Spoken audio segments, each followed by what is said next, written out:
the things that was very beneficial to homeowners is that they could tap into their equity to invest in their businesses.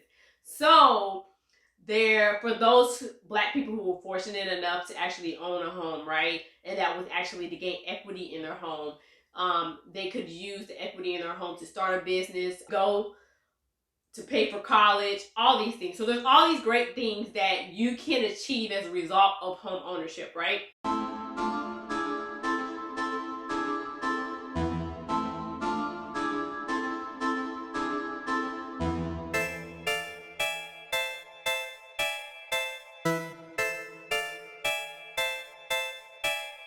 No nonsense.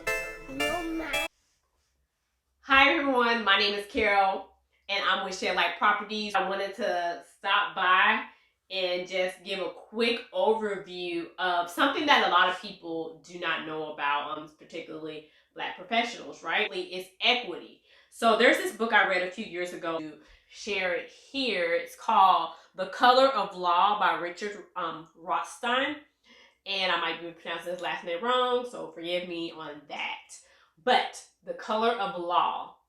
It's a great book to read, especially if you are diving deeply into real estate, or maybe you're like, I want to invest passively, but I still want to understand how in the world did Black people get so far behind in home ownership. This book right here will give you the history for that. And let me tell you, it is a read. It is definitely available on Audible as well, so you can check it out there, okay? But times have changed now. It's a new century. We are now making more money as Black professionals than we ever had before. And so some of us are still renting, which is fine, but some of us have purchased a home. For those of you who are thinking about buying a home or who are now currently living in your home, something I want to talk about tonight is home equity. So home equity is pretty much the year you bought your home. So let's just say, hypothetically, okay, I'm actually going to use the numbers from my house I got now. So in 2014, I bought a home for $92,000. So that home, as of 2021, was worth $175,000. So as a result of me buying this home for $92,000, now the market today says it's worth $175,000. I now have equity in my home that I didn't have to work for. I just had to buy the property. I just had to live in the property. So if I was still living there to this day, I would have access to capital of $60,000. $60,000, right?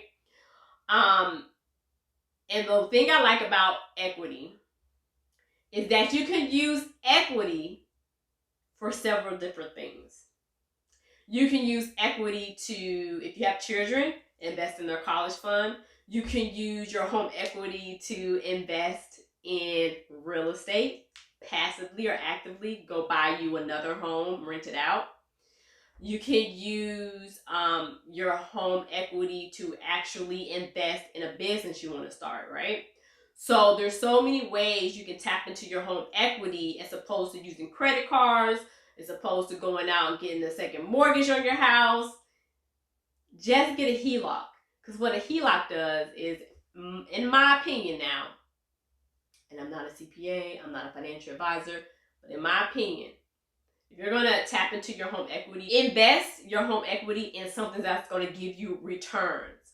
Because it's not like that home equity loan line of credit is a free loan, right? There's an interest rate associated to that, but it's a line of credit that you have access to that can further expand your income if you partner or know who to partner with or who to have a conversation with about, hey, how do I access the equity in my home, and or how do I use it to invest passively or actively in investment properties. Bonus.